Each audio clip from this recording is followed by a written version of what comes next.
Good morning मित्रांनो. मी Amol Mane, Shri coaching classes वैराग. आज आपण इयत्ता 10वी चा जो पहिला चॅप्टर आहे वन लिनियर इक्वेशन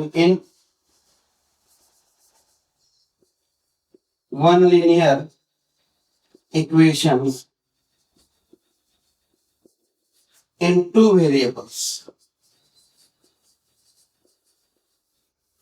दोन चलातील एक रेषीय समीकरण. मराठीमध्ये काय म्हणतात? दोन चलातील एक रेषीय समीकरण. आज आपण हे पाहणार आहोत. प्रथम आपल्याला थोडस बेसिक माहित असणं गरजेचं आहे.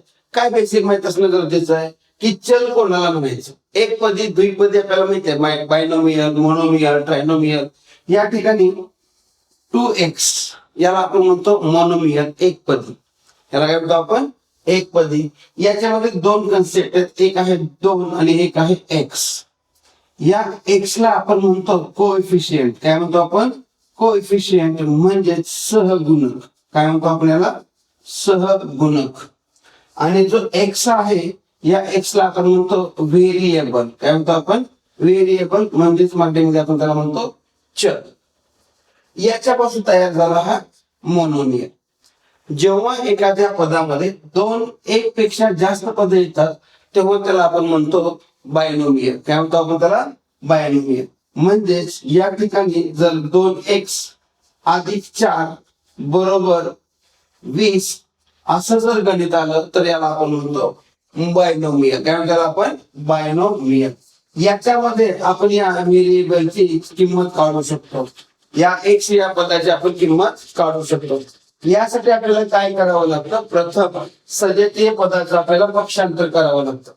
आता याच्यामध्ये सजातीय पद आहे 4, याचं आपण या ठिकाणी पक्षांतर करणार आहोत. पक्षांतर कसं करायचं? 2x ऍज इट इज घेतलं बरोबर 20. या ठिकाणी हे अधिक आहे, इकडे जाताना त्याचे वजाबाकी होणार, वजा 4 म्हणजे 2x बरोबर आलं 16. हे इक्वेशन आपण पक्षांतर केलं आणि आता हे जे x व्हेरिएबल आहे, चल आहे, त्याची आपल्याला किंमत काढायची. म्हणजे 2x इज इक्वल टू 60 याची किंमत काढत असताना आपल्याला काय करायचंय? या दोनचं परत पक्षांतर करायचं. लक्षात ठेवा, जेव्हा आपण पक्षांतर करत असतो तेव्हा याच्यामध्ये जे चिन्ह आलेले त्याची वेगळी उलटी क्रिया होत असते. म्हणजे या ठिकाणी जर बेरीज असेल तर इकडे पक्षांतर होताना वजाबाकी होते, वजाबाकी असेल तर बेरीज होते, गुणाकार असेल तर भागाकार आणि भागाकार असेल तर गुणाकार, असे विरुद्ध क्रिया होत असतात. आता या ठिकाणी 2 आणि x याच्यामध्ये कुठलाही चिन्ह नाही, म्हणजे या ठिकाणी असतो गुणाकार, मल्टिप्लिकेशन असतो. जेव्हा आपल्याला x ची किंमत काढायची असते तेव्हा आपल्याला दोनचं पक्षांतर करायचं असतं. मग ते x इज इक्वल टू 16/2 म्हणजे 16/2. या ठिकाणी आपण करू शकतो बे के बे बे 8 16, x ची व्हॅल्यू आली 8. हे आपल्याला त्याचं समाधान मिळालं, उत्तर मिळालं. x ची व्हॅल्यू मिळाली 8. हे आपण काय केलं? बायनोमियल होता, याच्यामध्ये एकच व्हेरिएबल होता, म्हणून या ठिकाणी आपण काय काढलं? या x ची म्हणजे जे व्हेरिएबल आहे किंवा चल आहे त्या चलाची आपल्याला किंमत काढता आली. आता आपणास या इयत्ता 10वी मध्ये हे जे प्रकरण आहे पहिलं, याच्यामध्ये आपल्याला दोन चल असणार आहेत. किती चल असणार आहेत? दोन चल असणार आहेत. आणि या दोन चलाची आपल्याला किंमत काढायची आणि त्याचे वेगवेगळे प्रकार आपल्याला या ठिकाणी पाहायचे आहेत. आता दोन चल म्हणजे काय? आता दोन चल कसे असतात आणि त्याची व्हॅल्यू कशी काढायची आपण या ठिकाणी पाहणार आहोत. त्याचे मेथड्स आहेत, त्याच्या मेथड्स वेगवेगळे आहेत. क्रेमर्स रूल आहे, त्याच्यानंतर आपल्याला ग्राफ मेथड आहे, एलिमिनेशन मेथड आहे. या सगळ्या मेथड्स आपल्याला या ठिकाणी या चॅप्टर मध्ये शिकायचे. तर तत्पूर्वी आपण या ठिकाणी बघूया टू व्हेरिएबल कसे असतात आणि वन लिनियर इक्वेशन कसं म्हणायचं. आता या ठिकाणी त्यांनी काही कन्सेप्ट सांगितलेले आहेत. Two linear equation in one linear equation in two variable म्हणजे काय? दोन चलातील एक रेषीय समीकरण म्हणजे काय, ते कसं ओळखायचं? तर त्याचा जो स्टँडर्ड फॉर्मॅट असतो तो असतो ax अधिक by इज इक्वल टू 0 किंवा plus c is equal to 0. हे त्याचं स्टँडर्ड फॉर्मॅट झालं. ax अधिक by अधिक c बरोबर 0 हा त्याचा स्टँडर्ड फॉर्मॅट झाला. याचा जो डिग्री असते ते 1 पाहिजे, याची डिग्री 1 पाहिजे. इंडेक्स 1 त्याला आपण घातांक म्हणतो. त्याच्यानंतर a and b is not equal to 0 at the same time. a आणि b हे कुठलेही 0 असता कामा नये, एका वेळी 0 असता कामा नये. मग a and b are any real number. any real number. मग आपल्याला कसं ओळखता येईल, या स्टँडर्ड फॉर्मॅट मध्ये ते आलं पाहिजे. For example 2x plus 5y minus 17 is equal to 0. हे one linear equation in two variable आहे. का? कारण याच्यामध्ये व्हेरिएबल 2 आहेत, x आणि y. व्हेरिएबल 2 आहेत. कोएफिशिएंट a आणि b हे रियल नंबर आहेत आणि हा c आहे. याला आपण म्हणू शकतो one linear equation into variables.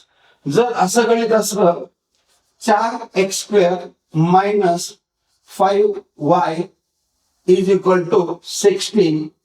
आता हे पलीकडे आहे c, त्याला आपण अलीकडे घेऊ शकतो पक्षांतर करून. 4x² plus 5y minus 16 is equal to 0. हा स्टँडर्ड फॉर्मॅट झाला. परंतु या ठिकाणी व्हेरिएबल 2 आहेत, x आणि y हे 2 व्हेरिएबल आहेत.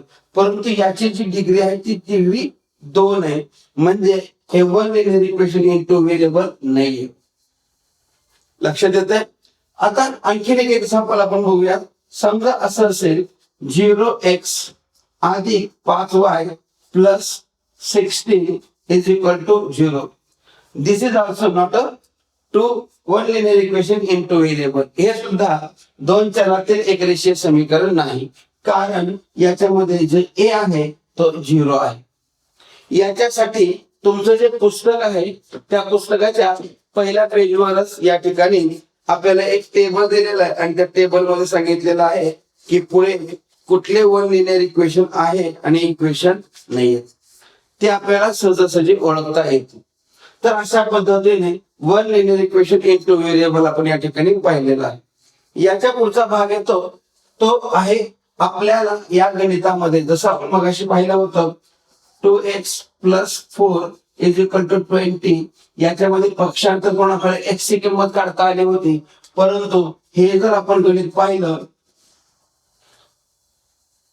4x plus 5y is equal to 16, हे जर गणित पाहिलं तर याच्यामध्ये आपल्याला x आणि y या चलाच्या किमती काढता येणार नाहीयेत.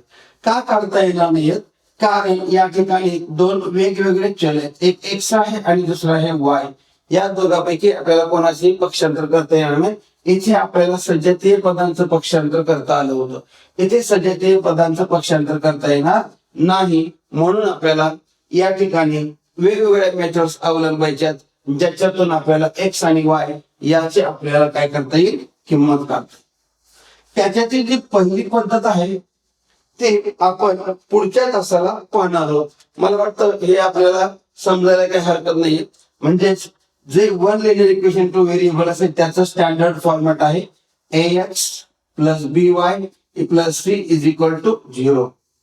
दुसरी गोष्ट आहे दोन व्हेरिएबल्सला डिग्री आहे, म्हणजेच त्याला आपण घातांक म्हणतो. तो घातांक 1 हवा आहे. पुढचा पॉइंट आहे a and b is not equal to 0 at the same time. a आणि b 0 असता कामा नये. मग a आणि b काय असतं? a आणि b हे जे असतात ते एनी रियल नंबर असतात, कोणतीही वास्तव संख्या असते.